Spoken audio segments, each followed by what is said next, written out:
NCP নেত্রী নীলা ইসরাফিলের একটি video ফাঁস করেছিলেন সাংবাদিক ইলিয়াস। নিজের ফেসবুক অ্যাকাউন্টে এনসিপি নেত্রীর ভিডিওটি ছড়িয়ে দিয়েছিলেন ইলিয়াস। এই ভিডিওটি সোশ্যাল মিডিয়ায় ব্যাপকভাবে ছড়িয়ে পড়ে।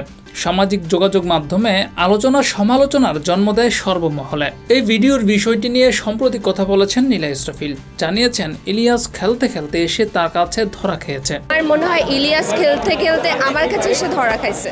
গণমাধ্যমের সঙ্গে আলাপকালে নীলা ইসরাফিল জানিয়েছেন তিনি কেন বিষয়টি নিয়ে সরি বলেছেন। সরি বলতে আমি বাধ্য হয়েছি, তাই সরি বলছি।